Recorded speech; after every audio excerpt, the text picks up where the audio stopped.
ተው እባካችሁ እኔን ስሙኝ ስላችሁም ቢብላችሁኝ ታረተው ስሙኝ ያረተው ሁሱ ቤት ሂዳችሁ በእፎይ አስፈራራችሁ። እፎይን ጀግንነቱን ማየት ከፈለጋችሁ ክርስቲያኖች አንድ ጥያቄ ብቻ አቅርቡለት። ሂድና ከሁሴን ቤት አንድ ቀን እንዳው ለታሪክ ገብተህ ወይ ከሙስሊሞች ቤት ገብተህ እነይህ እንጂ በሉ። እንደዚህ ያሉትን ደግሞ ኦርቶዶክሳውያንን ኦርቶዶክስ ማለት እንደዚህ ነች፣ ወራዶች፣ ቆሻሾች። እንዴት የሰው ቤት ሂዳችሁ እናንተ ስለሱ ስም ታወራላችሁ? እኔ ምን አረግ ሙስሊም አይደለሽ? አንድ ሙስሊም ነኝ፣ ግን ዝናን አከብራለሁ፣ መብቴ ነው። እኔ እኮ ከሃይማኖት ጋር ምንም ችግር የለብኝም። እዚህ ጋር ያለውን ፎቶ እያየው እንዴት አባታችሁ እንደም ማሽቃበጥ ጥግ ይኸውላችሁ፣ ባሌ ዛሬ በጣም አናዶኛል። በእኔ ላይ ነው ቺት ያደረገው።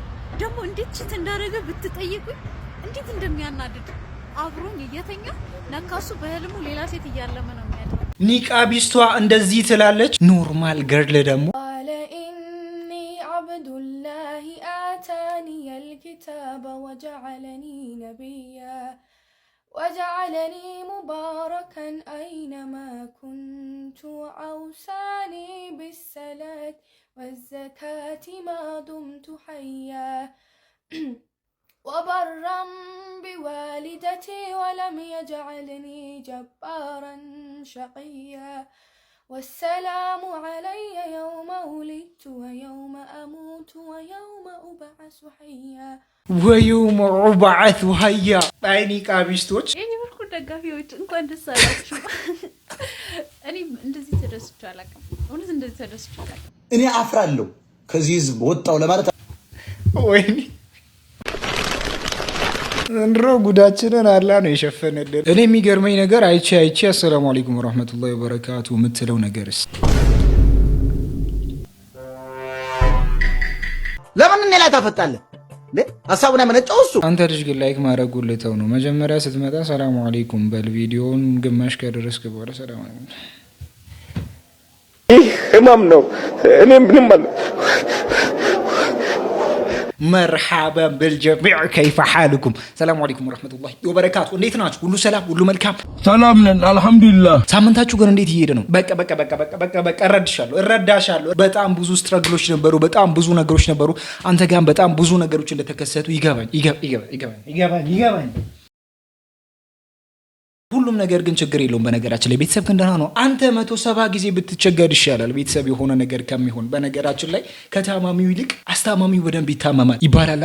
ቤተሰብ የሆነ ነገር ከሚሆን ይልቅ እናንተ 100 ነገሮች ብትሆኑ ቀላሉ። በነገራችን ላይ እናንተ ላይ የደረሰው ስትራግል ነገ ታሪካችሁ። እስቲ ደግሞ ዛሬ ብዙ ነገሮች ውስጥ አልፈን እዚህ ደርሰናል። አሁን ያለንን ችግር እስቲ ለትንሽ ደቂቃዎች እርስት እናደርገዋለን። እርስት በቃ አንዳችሁም ተጨናንቃችሁ ከዚህ ቤት እንድትወጡ አልፈልግም። ሁላችሁም ደግሞ ላይክ ማድረግ አትርሱ። ሁሉ ላይክ መግባር አይትረሲው። ይህ የምትመለከቱት ታክሲ ሹፌር እንግዲህ ኒቃብ የለበሰች እህታችንን በንቀት እቺ ምን ትመስላለች ብሎ ያናገራታል። እሷም ለማለት ፈልገ ነው ንቃብ ስለለበስኩ ነው ወይ ብላ ትጠይቋለች። ህጅባክሽ ሰላይ ብሎ በንቀት ይመልስላታል ማለት ነው። ይህ ቪዲዮ ሙስሊሞናችሁ የእናንተ ፎር ዩ ፔጅ ላይ ከመጣ ሼር፣ ኮፒ ሊንክ ዶይት በማድረግ የሚመለከተው አካል እንድታደርሱልኝ እጠይቃችኋለሁ። ገዳይ ምን አባገባ? ንቃብ ስለለበስኩ ነው የምትመስላችሁ? ገዳይ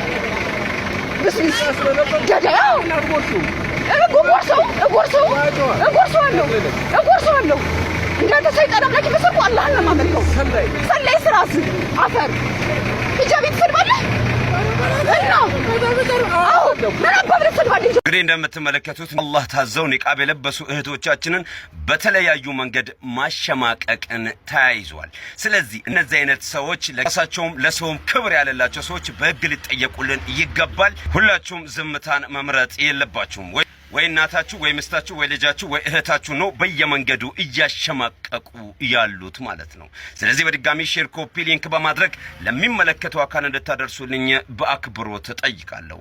ኢንሻአላህ ጀነት እንገናኝ። በነገራችን ላይ በዚህ ጉዳይ ላይ ትልቅ ኃላፊነት ያለው ወንዶች ናቸው ብዬ አስባለሁ። የሴቶችን አለባበስ ማስከበር ካቃተን፣ እነሱ ለብሶ የነሱን አለባበስ ደግሞ ማስከበር ካቃተን ወንድነታችን ከንቱ ነው ብዬ አስባለሁ። በነገራችን ላይ ከመጅሊሱ ብዙ ነገሮች የምትጠብቁ ሰዎች ረፉ። ከመጅሊስ ብዙ ነገሮች አትጠብቁ። መጅሊስ እንደዚህ አይነት ነገሮችን ምንም የማድረግ አቅም ይኖረዋል ብዬ አላስብም። ብዙ ጊዜም ደግሞ አይታችኋል፣ ትላልቅ ቦታዎች ላይ ብዙ ነገሮች ይሰራል ብለን ስንጠብቅ ብዙ ነገሮችን ተመልክተናል። ስለዚህ ስለሆነ እንደነዚህ አይነት ነገሮችን ደግሞ መለከት በቲክቶክ ላይ ራሱ ብዙ ነገሮች ሊሰሩ ይችላሉ። የሆነ ልጅ ደግሞ ትላንት ኮመንት ላይ ምን አለኝ? ቃንሱ ሰርግ ትወዳለህ? አር ዩ ሲሪየስ ራይት ነው? እጅግ በጣም በሚያስገርም መልኩ ደግሞ ሰሞኑን የሰርግ ጊዜ ነው። እንግዲህ ሰርጎች በጣም በብዙ መንገዶች ይካሄዳሉ። የወንድማችን ደግሞ እጅግ በጣም የሚያስገርም ነገር ነው። ከእንግዲህ በኋላ ላንፋታ እንችላለን የሚል ኦር ደግሞ የምትወጂውን ሰው ስታገቢ እንደዚህ አይነት ፍርማ ሊፈርምልሽ ይችላል።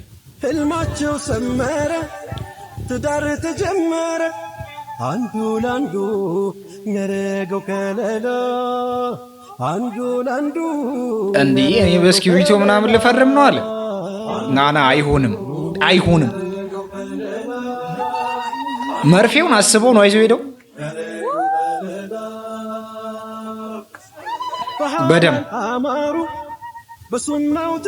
በደንብ ይፈርምላት። ቀኑ ደርሶ ምኞታችሁ ሞላ፣ ቀኑ ደርሶ ምኞታችሁ ሞላ፣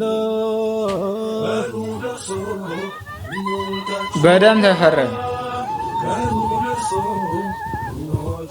አይ ደስ ይላል። እንደዚህ አይነት ነገሮች መመልከት፣ መተማመን፣ መዋደዱ፣ መፋቀሩ ደስ ይላል። ሌሎች ወንዶች ላይ ደግሞ እንደዚህ አይነት ነገሮች እንዲዛቡ የሆነ ነገር ማድረግ መቻል አለባችሁ ሴቶች። እና ሴቶች ይህንን ነገር ከተመለከቱ በኋላ ሁሉም ደግሞ ዘውጁና የሚል ቃልን በድጋሚ አንስቷል። አረ ወላሂ ቸግሮናል። እርዱን ማለት ትንሽ በጣም ይበርዳል። ዛሬ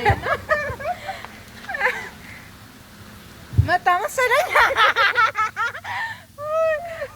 የእናትንና የኔ ባል ያለህበት ና ማለት ሌላ ሴት እያሞክ ነው። እኔ በርዶኛል። ያው ቆመዋል። ምን ይባላል? በነገራችን ላይ የወንድምነት ምክሬን አንዳንድ ሴቶች የምመክረው ነገር እንደዚህ ስትሆኑ፣ እንደዚህ የሰው አይን ውስጥ ለመግባት ስትሞክሩ፣ እንደዚህ ትንሽ ስትታዩ ለወንድ ልጅ ጥሩ ቫይብ አይኖሩም። በዲንም አንጻርም እንደነዚህ አይነት ነገሮች አይፈቀዱም። ታውቃላችሁ፣ ወንድ ልጅ ምርጫው የሚሆነው እርግጥ ያለች ሴትና ብዙ ነገሮች ላይ ማትል አይነት ሴቶች ናቸው። እንደ ወንድምነት ምክሬ ነው። አንድ እህታችንም ያንን ቪዲዮ ከተመለከተች በኋላ እሷም ደግሞ የጋብቻ ጥሪ እያቀረበች ነው። የምታገቡ ሰዎች ግን ማለት ነው የት ተገናኝታችሁ ነው የተጋባችሁ ያላችሁት? የምር ለኛም እስቲ ቲፑን ንገሩን በእናታችሁ። ወይ ደህናው ባል የሚገዛበት ቦታ ካለ ምናምን ነገር ጠቁሙኝ፣ እኛም እናግባ እስቲ። እንዴ ከዛ ማሻአላህ አላሁ መባረክ እየተገናኛችሁ ምናምን መገባት ነው። እንትና አገባች እንትና ኒካሰረች ነው ማሻአላህ። ግን ምክንያቱም ላይክ አም ኮንፊውዝ ከየት እንደምታገኟቸው። ምክንያቱም የዚህ ዘመን ያለንበት ዘመን 30 ዓመት አልፎት ጌም የሚጫወት ሰው ነው ያለው። ክሬዚ ማለት ነው። ላይክ ለዛለች ጌም የሚጫወቱበት ዘመን ላይ ነው ያለነው። ግን እናንተ ዋው እስቲ ቲፑን ጠቆም እያደረጋችሁ፣ በተለይ ደግሞ ሐራም ሪሌሽንሺፕ ውስጥ አትገቡ የምትጋቡ ሰዎች ወይኔ መንፈሳዊ ቅናት ያሳደራችሁ። አይተው ለምን ምን አይታያትም ይባላል። ላይን ቅንድብ አይታ እንደዛ ነው የሚባለው። በነገራችን ላይ በዙሪያችሁ ያሉ ሰዎች እኮ 100 ሰዎች እኮ እኔ እንደዚህ አይነት ሰዎችን ይጠይቃሉ። ግን ለእንደዛ አይነት ነገሮች በላሽ አይሰጡ። በእጅ ያዙስ ምን እንደምን ይቆጠራል እንደሚባለው አካባቢያችሁ ላይ ያሉትን ሰዎች እንደዛ አይነት ሰዎች ናቸው። ሌላም አካባቢ ያሉት እነዛን ሰዎችን ጠንቅቅ አድርገን ለመያዝን ሞክር። ማን ነው ኢየሱስ? ኢየሱስ ማን ነው? ኢየሱስ ያለና የነበረ አምላክ ነው። አምላክ ነው። ማን ፈጠረው ኢየሱስን? ወይ ሞጣ፣ ይሄ ጥያቄ ወይ ቄሶችን እንጠይቃለን እንግዲህ ሌላ ጊዜ። ዝም ብለሽ የማይሆን እምነት ገብተሽ ዘጥ እያልሽ ቄስን ጠይቅ ትያለሽ። ራሽንም ጠይቅሽ። እንተኔ ብለሻል፣ ፕሮቴስታንት ነኝ ብለሻል፣ ትጠየቂያለሽ። አማራው ነው ፔንት የሆነ እንደውም በደንብ ነው መጠየቅ ያለበት። ቀጥ አማራ ነሽ ግን አው እውነት ወልዬ ነው። ኢየሱስን ማን ፈጠረው ነው የምልሽ። እኔ እሱን አላውቅም፣ ምክንያቱም መጽሐፍ ቅዱስ ላይ አልተጻፈም። አንቺ ሃይማኖተኛ አይደለሽም፣ እምነትም የለሽም፣ አታውቂም። አፍሽቱ እኛ አስረዱን። እግዚአብሔርን ማን ፈጠረው ነው? እሱን እንግዲህ ቄሶቹን ትጠይቃለህ። በፍጥነት ዘበነ ለማና እግዚአብሔርን ራሱን ማን ፈጠረው ብለን ጠይቃለን። እግዚአብሔርን ማን ፈጠረው ተወለደ ከተባለ ይሄ ጥያቄ መነሳቱ አይቀርም። እንግዲህ እግዚአብሔር ተወልዷል ከተባለ ይሄ ጥያቄ አግባብ ነው ብዬ ነው ማሰብ። ሙስሊም አይደለሽ? አሁን ሙስሊም ነኝ ግን ዝናን አከብራለሁ፣ መብቴ ነው። መብት የለሽም የሚል ሰው ይክሰሰኝና ያሳስረኝ። መብት ከሌለኝ የማክበር መብት ከሌለኝ በማክበሬ የሚጠይቀኝ ህግ ካለ ይጠይቀኝ። ቆይ እኔ የምላችሁ ጠያቂው ሰው ብቻ ነው? ጠያቂው ሰው ብቻ ነው ወይ? ፕሊስ ንገሩኝ። ጠያቂው ሰው ብቻ ነው? ነገ እኮ ብዙ ጥያቄ አለብን። ነገ ብዙ ጥያቄ አለብን። ቀለል አድርገነዋል ያለን ጥያቄ። እዚህ ጋር ያለውን ፎቶ እያየው እንዴት አባታችሁ እንደምታምሩ የረሙካን ፋሚሊ ቤተሰቦች፣ ለመላው ክርስትና እምነት ተከታዮች በሙሉ ለጓደኞቼ እንኳን አደረሳችሁ። በዓሉን የፍቅር የሰላም የአንድነት ያርግላችሁ። ያው እኛ የኢትዮጵያ ፍቅር አንድ ሆነን ያደግነው በዓሉን ከቤተሰቦቻችሁ ጋር ፏ ብላችሁ የምታሳድጉ ያድርገን። እወዳችኋለሁ። ጥላቻ ሀገራችን ይጥፋልን። እወዳችኋለሁ። መልካም በዓል። ፏ በሉልኝ። መከባበር ጥላቻንና ውዴታን እዚህ ውስጥ ምን አስከተል? ሃይማኖታቸውን ልታከብሩላቸው ግዴታ ይገባል። ግን ለሃይማኖታቸው ማሽቃበጥ ይሄ ሌላ ነገር ፍለጋ ነው እንጂ ቴንሽን ፍለጋ ነው እንጂ ይሄ እንደ ክብር ብዬ አልቆጥረውም። እዚህ ጋር ያለውን ፎቶ እያየው እንዴት አባታችሁ እንደምታምሩ የረሙካን ፋሚሊ ቤተሰቦች፣ ለመላው ክርስትና እምነት ተከታዮች በሙሉ ለጓደኞቼ እንኳን አደረሳችሁ። ኢለይሂ ራጂዑን በሉ ሙስሊሞች ወገኖቻችን ክርስቲያኖች በእምነታቸው ላይ እምነታቸውን እንደፈለጉ ማስገድ ይችላሉ። አንድ ነገር አለን፣ እንከባበራለን። ነገር ግን አስመሳይ ሆነን እንኳን አደረሳችሁ ስታምር አናሽቃብጥ። በትክክል እስልምና የሚያውቁት አያሽቃብጡም። ምክንያቱም አላህ ነግሮናል፣ ወመን የብተግ ገይረ ልእስላሚ ዲነን ከእስልምና እምነት ውጭ ያለውን እምነት ነው ብሎ የሚከተል ሰው ወይ ደግሞ የሚፈልግ ሰው ካለ ፈለን ዩቅበለ ምንሁ ከሱ አይቀበልም፣ ተቀባይነት አያገኝም ብሎ ነግሮናል። ይህንን ነገር ከሰማ በኋላ ደግሞ ከሰዎች ብዙ ጫጫታ ካየ በኋላ ደግሞ ይሄ ልጅ ለዚህ ነገር ደግሞ ምላሽ ይሆናል ብሎ ያሰበውን ነገር ምላሽ ሰጥቷል። የክርስትና እምነት ተከታዮች እንኳን አደረሳችሁ ብዬ በሰራሁት ቪዲዮ በጣም ብዙ ሰዎች ኮሜንት ላይ የተከራከራችሁ ነበርና ጋይስ የሰው ልጅ አስተዳደጉን ይመስላል። ፋሚሊ ያው እኛ ጎረቤቱ ላይ ያሉ ሰዎች አርብ ጁማ መንዙማ ነው የሚከፍቱት እኛ ደስ እንዲለን ብሎና እኛ ራሱ የጥምቀት እየጠረግን አንዳችን ለአንዳችን ጎረቤት እየገባን እየበላን እየጠጣን እናቶቻችን ራሱ ድሮ እንኳን አደረሳችሁ ሲባባሉ የሰማነው ነው። ተረዳችሁ ቤተሰቦች? እና በአንድ በፍቅር ነው ያደግነው ምናምን። አይ ቲንክ ሸገር ውስጥ ብቻ ሳይሆን ሁሉም ኢትዮጵያ ውስጥ እንደዛ አይነት ነገር ፍቅር ነው ያለው እና ከዛ ያየሁትን ነገር ነው እኔ እዚህ ጋር ላስተላልፍ የፈለኩት። ጀስት ኢትዮጵያን ሰላም ፍቅርን ለማስተላለፍ ነው እንጂ ያ ነገር አይደለም። በእምነቴ ደክሜ አይደለም። እምነቴን በጣም ነው የምወደው፣ አልደራደርም። በጣም ነው ማከብረው እምነቴ። ለዛም ነው የሰውን እምነት ማከብረው። በትንሽ ነገር ደግሞ የምታኮርፉ ሰዎች ስርዓት ያዙ። ትንሽ ነገር እንዳኮረፋችሁ ፎሎ የምታነሱ ሰዎች እንደ ቶክሲክ ፍቅር እንደሆነ ሰው ስርዓት ያዙ። ፎሎ መልሱ፣ ድጋሚ ፎሎ አድርጉኝ እና ያኛው ቪዲዮ አይተው ደግሞ ይሄን ቪዲዮ ማያዩ ሰዎች አሉ። በዛ ቪዲዮ ቆርፍዶ እንዳይቀሩ ይሄን ቪዲዮ ሼር አድርጉላቸው ላላዩት እንዳይደብራችሁ። ያው ጀስት ፍቅር በሚለው ነው። ፎሎ ያነሳችሁ ፎሎ አድርጉኝ፣ ያላረጋችሁም ፎሎ አድርጉኝ። እወዳችኋለሁ። ዋላ ኢትዮጵያ አላፍ ሶ ማች የሚደብረው እኛን አይደለም። ይቅርታ መጠየቅ ያለበትም ህዝቡ ነው ብዬ አላስብም። ህዝቡ ግን ለህዝቡ ግን ሊታወቅ ይገባሉ እንጂ ህዝቡ ችግር የለብንም። ግን ከአላህ ጋር ያለን ነገር እንዴት ነው ይጎዷል የሚለው ጥያቄ መጀመሪያው ነው። ያንን ነገር ከቀረፈ ሌላው ችግር የለው። ኢትዮጵያ በምትባል ሀገር ውስጥ ብዙ ክርስቲያኖች አሉ፣ ብዙ ሙስሊሞች አሉ፣ ብዙ እስላም ያልሆኑ ብዙ አካላት ስላሉ ከነሱ ጋር ግዴታ ተግባብተን ካልኖርን እዚህ ኢትዮጵያ የምትባል ሀገር እንደ ሀገር አናገኛትም። ሶ ያ ስለሆነ መከባበሩ ግዴታ ነው። አንተም የምላስ ወለምታህን ታስተካክለዋለህ፣ እኛም ይቅርታ ማድረጋችን ግድ ነው። ታረጋለህ? አረ ምንም ችግር የለ። እኔ ደስ ነው የሚሉኝ እኮ ችግር የለውም። እናንተ ሁለታ እየበዛብኝ ነው። እጅግ በጣም በሚያስገርም መልኩ ደግሞ በሌላ አንግል ሲያቀታቸው ፊልም መስራት ጀምረዋል። ፊልም እኔ ፕሪዝን ብሬክ እንደዚህ አልተሰራም ፊልሙ። I saw Jesus. Jesus, forgive me, please. I am sorry. Please have mercy on me. በአሁኑ ሰዓት መላው ግብፅን እያነጋገረ ያለው የሺህ ሐሰን ማሊክ በኩማ ውስጥ ሆኖ የተናገረው ንግግር በርካታ ግብፃውያንን ወደ ኦርቶዶክስ ተዋሕዶ እምነት እንዲተሙ አድርጓል ሲል የግብፁ ጋዜጣ አስነበበ። ምንድነው የተፈጠረው? ጥቂት ልበላችሁ። በግብፅ ምድር አብላጫው የህዝብ ቁጥር የእስልምና እምነት ተከታይ ሲሆን በቁጥር አነስ ቢሉም እንደ አቡነ ሺኖዳ ያሉ ለእምነታቸው ጽኑ እምነት ያላቸው የእምነት አርበኞችንም ግብፅ ማፍራት ችላለች። ታዲያ ሐሰን ሼክ ማሊክ በጽኑ ይታመሙና ወደ ሆስፒታል ያቀናል። በኋላም ኮማ ውስጥ ሆኖ አየሁት፣ ጌታ ኢየሱስ ክርስቶስን አየሁት። እባክህን ይቅር በለኝ፣ ለጥፋቴ ሁሉ ይቅር በለኝ። 68 ዓመት ስኖር አላወቅኩም፣ አልፈለግኩም። እባክህን እንዲህ ባለው ሁኔታ ውስጥ ሆኜ መሞት አልፈልግም፣ እድል ስጠኝ፣ ማረኝ እያለ በሚናገርበት ወቅት እንባ እንደ ጎርፍ ከዓይኖቹ ይፈስ ነበር። ይህ ቪዲዮ ተቀርጾ የወጣ ሲሆን በተለቀቀ በሰዓታት ውስጥ ግብጽ ብቻ አይደለችም፣ በሌላው ዓለም የሚገኙ ሁሉም ተመልክተውት በእይታ ሊጨናነቅ ችሏል። በድሮሼ በአሁን ደግሞ የቤተ ክርስቲያን አገልጋይ ሆኖ ማሊክም ይህንን ተናገረ። ፈጣሪያችን አምላካችን ኢየሱስ ክርስቶስን ሳታውቁ እንዳትሞቱ ሲል በተሰበረ ልብ ሆኖ ይናገራል። በነገራችን ላይ ፊልም መስራት አስፈላጊ አይደለም። ይሄ ነገር ምንጩ ከየት እንደሆነ አያውቅም። ቪዲዮ በኤአይ ሰርተው እንደዚህ አቀነባብረው ህዝቡን ለማጃጃል መሞከር ሌላ ነገር ነው። ይሄ በነገራችን ላይ የእምነቱን ከፍታ ሳይሆን እምነቱ ምን ደረጃ ላይ እንደደረሰ የሚያሳየን ነው። ሃይማኖቱን እንደ ሃይማኖት እናከብራለን። ግለሰቦች ግን እስልምና ላይ እንደዚህ ሲቀጥፉ ዋጋቸውን ሊያገኙ ይገባል፣ ሊነገራቸው ይገባል ብዬ አስባለሁ። ሲቀጥል ደግሞ ከዚህ በፊት ከሙቤ ጋር ትልቅ ጥል የነበራቸው አንድ እህታችን አለች። እሷ እህታችንም እጅግ በጣም በሚያስገርም መልኩ ይቅርታ ጠይቃል። ነጃት ተከሳለች በኢትዮጵያ ኤምባሲ። የከሰሳት ሙቢ ሚዲያ ነው። ኡስታዝ አቡበክርን በመሳደብና የኢትዮጵያ ሙስሊም ሴቶችን በመሳደብ። ይህ መልእክቴ ለሙቢ ሚዲያ ነው። ይቅርታ እንድትጠይቅ እናረጋታለን። እባካችሁ ተዋት።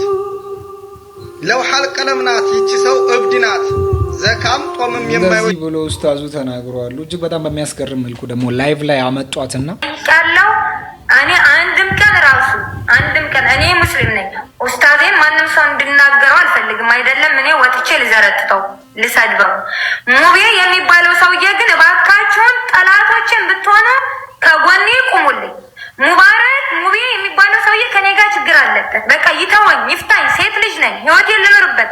እናት አባት አለኝ፣ አዛውንቶች እናትና አባቶች አሉ፣ ታናናሽ እህትና ወንድሞች አሉ።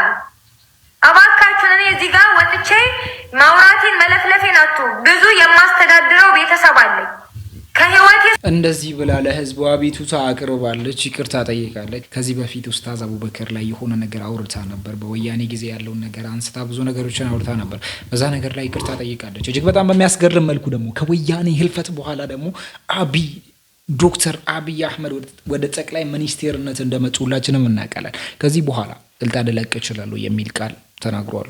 ሚኒስትር ዶክተር አብይ አህመድ ነገ ስልጣናቸውን ሊያጡ እንደሚችሉ ተናገሩ።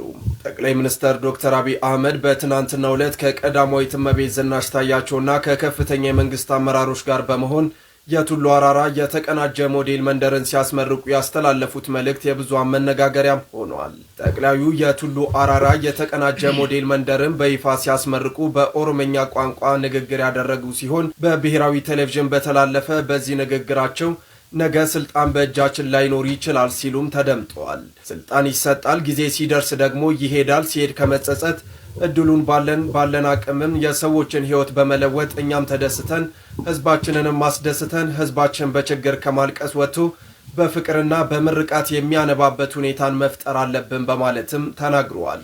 አክሎም ስልጣን ላይ ያላችሁ ሰዎች በወረዳ በዞንና በክልል የምታስተዳድሩ ሰዎች ይህን ጉዳይ በልባችሁ ማኖር አለባችሁ በማለትም መልእክት አስተላልፈዋል። ለወቅታዊና አዳዲስ መረጃዎች እናት መረጃን በእርግጥ ለሙስሊሙ እጅግ በጣም ብዙ ነገሮች ያየንበት ፕሬዝዳንት ነው። አንዳንድ መጥፎ ጎኖች ቢኖሩትም በአብዛኛው ጥሩ ጎኖችን ከዚህ ጠቅላይ ሚኒስቴር ላይ እናውቃለን ብዬ አስባለሁ። አይ ቲንክ ብዙ ነገሮችን ለሙስሊሙ አድርጓል። ሙስሊም ቤተ መንግስት ሄዶ እንዲሰግድ ሁላ አድርጓል። ይሄ ነገር ብቻ ሳይሆን ብዙ የመስጊድ ቦታዎችም እንደተሰጠ ሁላችንም እናውቃለን። ጠቅላይ ሚኒስቴሩ በሙስሊም ዘንድ ካለፉት ውስጥ እጅግ በጣም ምርጡና ጥሩ ነው ብዬ አስባለሁ። እጅግ በጣም በሚያስገርም መልኩ ደግሞ ሁሱ ደግሞ ላይቭ ላይ ያለ በጣም የሚያስገርም ጥያቄ ተጠየቀ። ዶክተር መሐመድ አብደላ እባላለሁ። ሙስሊም ነበርክ እንዴ? ነበርኩ፣ ተመስገን። ኦኬ፣ አርካኑ ሰላት ስንት ናት? ወይ ጥያቄ አለኝ። ዝም ብለህ ተውና ያንን ጥያቄ ነው። ዝም ብለህ ተው። አንዲት ህግ ላስታውስህ ከይቅርታ ጋር እሺ። ዝም ብለህ ተው። ውሱ ባላለሁ አልነበርኩም። ዝም ብለህ ተው። ወዴት ነው ዝም ብሎ የሚተው? ችግር የለም። አሁን ሻዳ ታስይዘኛለህ። ችግር የለም አይደል እንዴ? አልነበርኩም። ችግር የለም። ሙስሊም ያጠቁኝ። አይ አልነበርኩም። ችግር የለም። ዋሽን ጥያቄ ሰረጋ በልጅ ሄሎ ዶክተር ሞይ አንዴ ተረጋጋ። እኔ ቤት ስትመጡ ጊዜ ወላሂ ላዚም በጣም ነፃ ናችሁ። እንደፈለጋችሁ ነው የምተዋችሁ እኮ አታዩ። እንደፈለገ ማውራት ይችላል አንድ ሰው። ግን አምላክና ነብያት እንዳትሳደቡ። በጣም የምጠላው ነገር ምንድነው ግን ማጭበርበር፣ የሌለን ማንነት ይዞ መምጣት፣ ማስመሰል። በእኛ ዘንድ በሙስሊሞች ዘንድ ንፍቅና ይባላል። አላህ በጣም የሚጠላው ባህሪ መናፍቆችን ከካህዲያን አዘቅጥ በታች ገሃነም ሊያስገባቸው ወስኗል። ለምን? ባስመሳይነታቸው። ይሄ ስራቸው እኮ ነው። እጅግ በጣም በሚያስገርም መልኩ ከውጭ ሀገር ሁላ መጥቶ እንደዚህ ይላሉ። አይመችም ለመዘከር። ገብርኤል ግን ደስ የሚለው ነገር ቢኖር የራሱ ቀን ያውቀዋል። ሴትዮዋ ቅርብርብ ጋር አድርጎ ለሳምንት ለ15 ቀን ያባርርልኛል። ለአንድ ወር ብቻ አይደለም፣ ለአንድ ወር ብቻ አይደለም፣ በየወሩ ተረድታችኋል። እሷ በዓል ነው የምታከብረው፣ በየአመቱ የምታከብረው በዓል ስላለ ያው የአረብ ቤት ስለምትሰራ ልክ በዓሉ ሲደርስ እሷ እንድታከብር አይፈልጉም። ሶ የዛኔ ደግሞ ገብርኤል እነሱን ሌላ ቦታ ይልካቸዋል። ሁሌ ነው እንግዲህ ነገር እየተደጋገመ ነው። ሁሌ ሌላ ቦታ ይልካቸውና ለ15 ለወራት ያክል ቆይቶ ይመጣል። ገብርኤል በ19 ነው አይደል? ሴትዮዋ በ17 እና በ16 የት እንደምትሄድ በቃ ስልብ በ16 ካልሄደች በ18 የለም። ይሄን ነገር እንደዚህ ልናልፈው አይገባም። እንደዚህ በባዶማ ልናልፈው አይገባም። በቃ በ15 እና በሆነ ቀን ትጠፋለች። በቃ እሷ ልታከብር ስትል ባህሏ ልታከብር ስትል ሴትዮዋ ትጠፋለች። እባክህ ፈጣሪ እባክህ ትንሽ አቆየኝ። እኔ ዝክርን እዘክራለሁ። ምክንያቱም እኔ ገብርኤል ራሱ ለቤቱ ራሱ ያውቃል፣ ለዝክሩ ራሱ ያውቃል ነው የምለው። አንድ ጴንጤ ምን እንዳልሻቃ ከኔ ጋር አብራ መስራት አየች። በጣም ገረማትና አንቺ እውነትን ያንቺ ገብርኤል ለምትዩ እውነትን ላንቺ ብቻ ነው እንደሚሰማሽ አለችኝ። እንዴት እንዲህ አልሽ አልኳት። አይ እኔ እንጃ ብዙ ሰዎች ክርስቲያኖች ያለው ግን በዚህ ደረጃ አይመስለኝም አለችኝ። አማኙን ያውቃል አልኳት። አማኙን ያውቃል፣ ከልቡም ያውቃል። አማኙን ያውቃል። ምን ሆናችኋል እናንተ? ይሄ እኮ ሪል ነገር ነው። አትሳቁ። ተረዳችሁኛ? አማኙን ያውቃል። እሺ ራሱ ያስተካክልልኛል። የመጨረሻዋ ሴትዮዋ ከቤት አልወጣም ያለችን ቀን ልነግርህ ነው። ከቤት አልወጣም ያለችን ቀን አይደለም እሷ ጨነቃት፣ ጴንጤዋ ማለት ነው። ታውቃለች ለገብርኤል ያለኝን እንትን እና ምን ልታደርግ ምን እናድርግ ከዛ የእናቷ ቤት ሰራተኛ ኦኬ፣ ሴትዮዋ አልወጣም ስትል ነው እንግዲህ ተረዳችሁ። በየአመት እሷ ስለምትሄድ የሆነ አመት ደግሞ ቀረች ድንገት። ሶ ይሄንን ነገር ከተመለከተች በኋላ የእሷ ጓደኛ ደግሞ በጣም ጨነቃቸው። እሺ ሰራተኛ እናትሽ አሟታልና እንደዚህ ብለሽ ደውዪ አላት። ገባ? ቢያንስ እንኳን ዳቦ ከመድፋት እንኳን ባልችል ሻማዋን እንዳበራ ገብቶሃል አይደል? ከዛ እናትዬው ደግሞ እውነትም ስኳር ተነስቶባቸው ነበር። የኔም አፍ የልጅቷም እንትን እኩል አልሆነም ሲያግዘኝ ከቅዱስ ገብርኤል። ከዛ ሄደውላት ሄደች። ዳቦ መድፋት አልችልም፣ ምክንያቱም ወዲያው ልትመጣ ነው።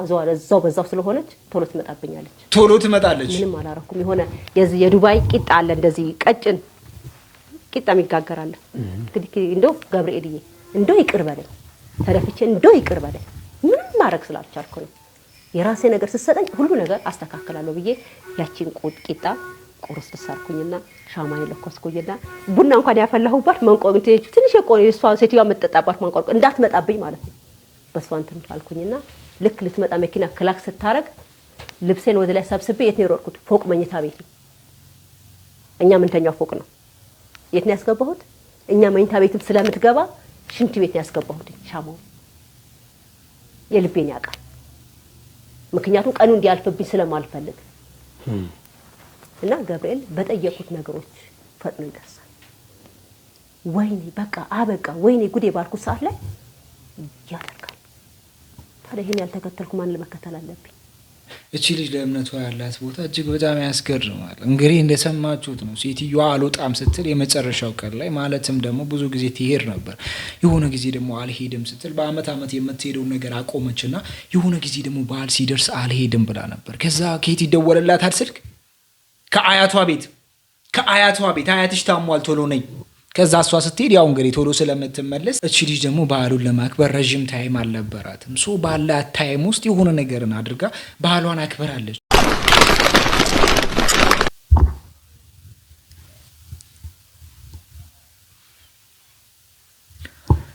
ሁላችንም አስመሳዮች ነን። ሁላችንም አስመሳዮች ነን። ሁላችንም እዚህ ጋር ያለነው ውስጣችን አሯል።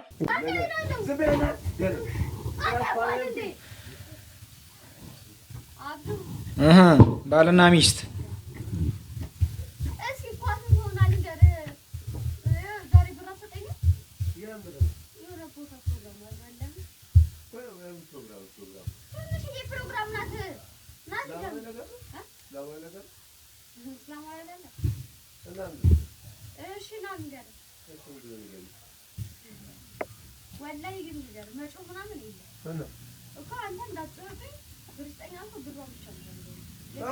ፕሮግራሙ የእንትና ልደት ነው፣ የጓደኛዬ ልደት ነው። እና እሺ እንዴ ተጠርቻለሁ። ቀልደኛ ያምሻል። እኛ ሙስሊሞች ልደት እናከብራለን። እኛ ሙስሊሞች ነን። እሺ ፕሮግራሙ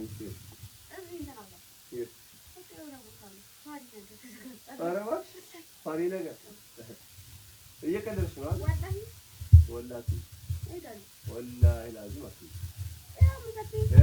ሌላ ነገር እንደው አንቺ ከዚህ ቤት እስኪውጫ እንደው መሄዱን አይደለም ወላሂ ጭራሽ በተሰጠችሽ ፋሬት ሂድ ወላሂ አንቺ ተወልደሻል። እስኪ ልጅ ኪያሙሽ ነገር ይሻላል ነገር ዝበና ደረ በነገራችን ላይ እኔ በአንድ ነገር አምናለሁ። ሴቶች የባሎቻችሁን ቃል ለማክበር ሞክሩ በተቻለ መጠን። ባሎችም ደግሞ ለነሱ የሆነ እርጋታን ለመፍጠር ሞክሩ። እንደዚህ ቫላንስ አድርገን አብረን ካልሄድን ትዳሩ ሪስክ ላይ ነው የሚወርደው። ዘንድሮ የማይሰማ ነገር የለም መቼም እዚህ ሀገር ውስጥ ማለት ነው። ግሩፕ ከፍቶ ቁርአን አስተምራቸዋለሁ እያለ የሚያቀራቸው ሰውዬ ማለት ነው። በአጠቃላይ ግሩፑን ሴቶችን ጀነጀናቸው። ወላሂ ነው የምላቸው ጀነጀናቸው። ያላቸው ሁሉ የጣፈላቸው ሁሉ ነገር ልከውልኛል። አንዷንማ እሷንና የወንድሟ ሚስት ነው የጀነጀናቸው። ተመልከቱ እንግዲህ ይሄ ባለጌ ነው እንደዚህ ያለው። እንግዲህ እንኳን ሊያቀር አይደለም ታንተ ምንም የሚማሩት ነገር ምንም የለም። ብልግና ከሆነ ታልሆነ በስተቀር ባለጌ ነህ።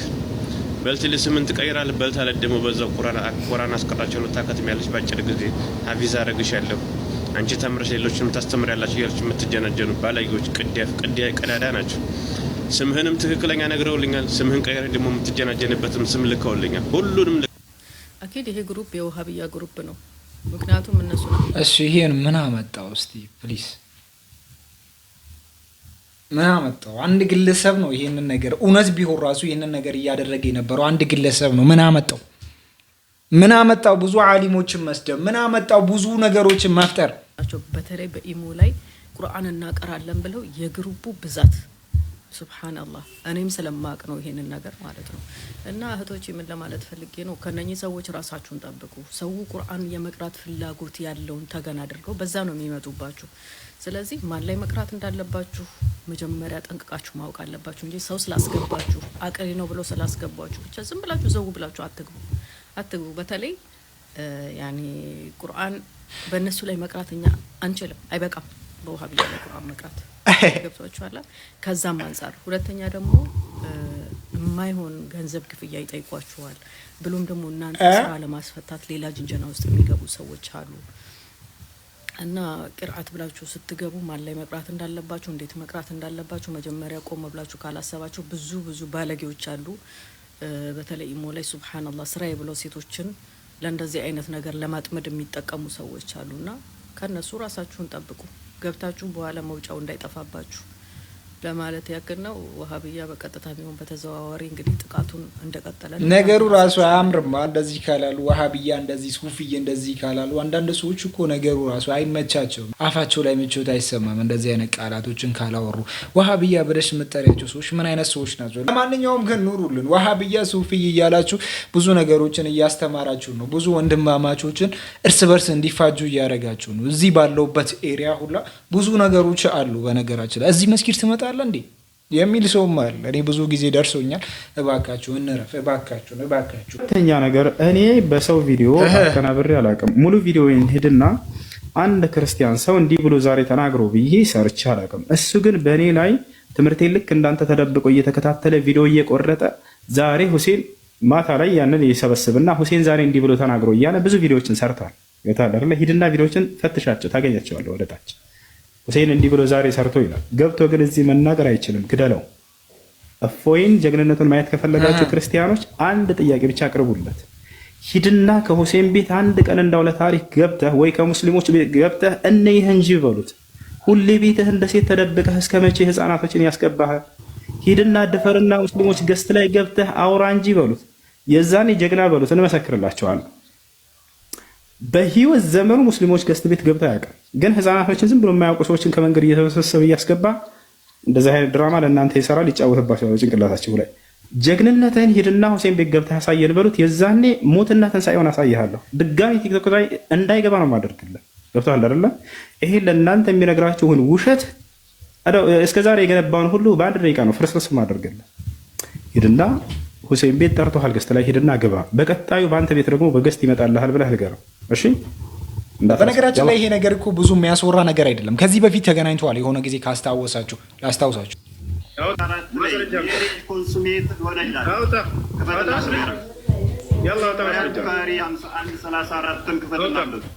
አውጣ ማስረጃውን። አንተ የተናገርከው ማስረጃው ነው። ወሲብ ፈጽምባት የሚለውን ሊያሳየ ነው። ያላ አውጣ።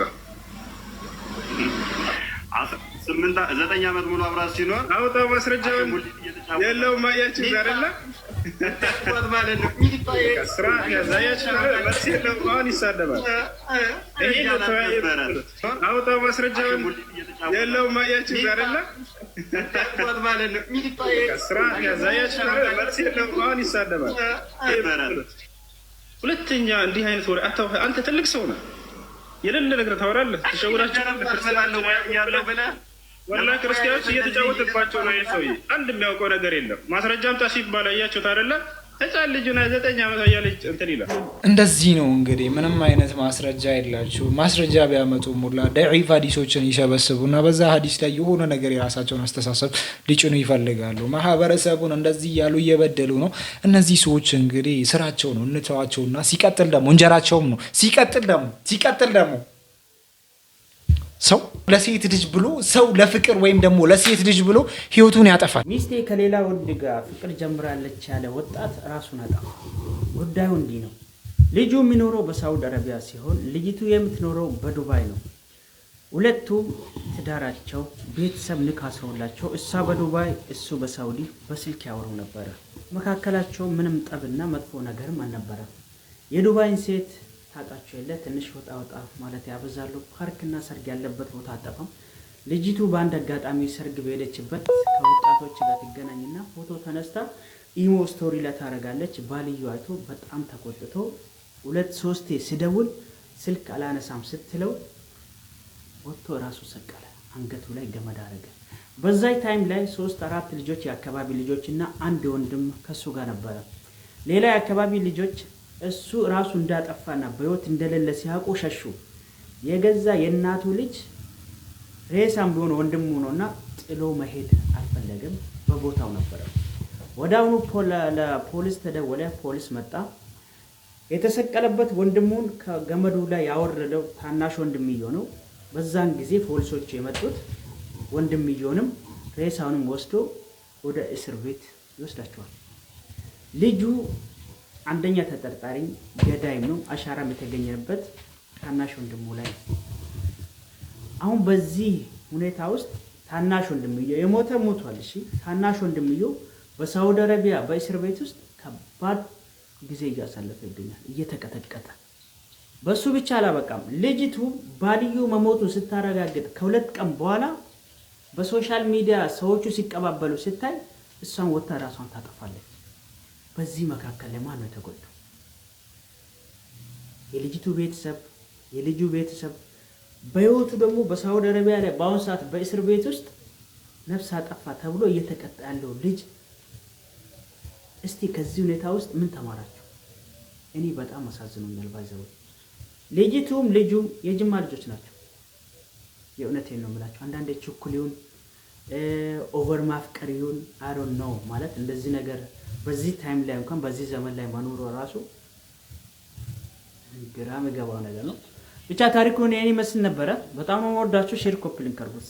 ምን ሲኒማ ፊልም ጀመሩ። ፊልም ላይ እኮ ሁለቱ አክተር አይሞትም። ሁለቱ አክተር አይሞት እንዴት ነው የሚሞተው? ሁለቱ አክተር የቀልዱስ ቀልድ ነው። አንዳንድ ሰዎች በጣም ሴንሲቲቭ ናቸው። ስለነሱ ጸባይ በደንብ ማወቅ አለባቸው። አሁን እቺ ልጅ ከሱ ጋር ኒካ ተሳስረዋል። እጅግ በጣም በሚያስገርም መልኩ ኒካ ከተሳሰሩ በኋላ እሷ የሆነ ሰርግ ቦታ ትሄድና ስቶሪዋ ላይ የሆነ ነገር ትፖስታለች ከሱ ጋር የተነሳቸውን ቪዲዮ። ይሄንን ነገር ስፖስት እሱ ደግሞ ይሄንን ነገር ከተመለከተ በኋላ ይደውልላታል። 3 4 ምናምን ደውሎላታል ይባላል። የዛኔ ስልክ አታነሳም። በዚህ ነገር ተናዶ ራሱን አጥፍቷል። የመጨረሻ ያለው ነገር ቢኖር እጅግ በጣም በሚያስገርም መልኩ ኦሮምኛ ተናጋሪ ነው ልጁ። ሲፈምጀቱ ሲፈበለቱ ብሎ ነው የሞተው። የ9 ሴኮንድ ንግግር ነበረ። ይመችሽ ኑሮ ሰፊ ይሁንልሽ የሚል ቃላትን ብቻ ተናግሮ ነው ከዚህ ዱንያ አላህ ሱብሓነሁ ወተዓላ ወደ ራሱ የወሰደው። እርስ በርስ ጸባያችሁን በደንብ መናበብ አለባችሁ። ያ ካልሆነ አብሮ መሄዱ እጅግ በጣም ይከብዳል። አንቺ የሱን ጸባይ እሱ የአንቺን ጸባይ በደንብ ካወቀ በኋላ ነገሮች ትንሽ ቀለል ማለት ስለሚችሉ እንደዚህ አይነት ነገሮችን በመሀላችን እናስተካክልላችኋለሁ። ለዛሬ ስንላችሁ ፕሮግራም ከነፈካታ በቀጣይ ቪዲዮ እስከምንገናኝ አኒ አንሱታ አቲ ኤኙኒ ኒሁሉ ላይክ ምግባራ አይትረሲሩ። እስካሁን አብራችሁ ለቆያችሁ ሰዎች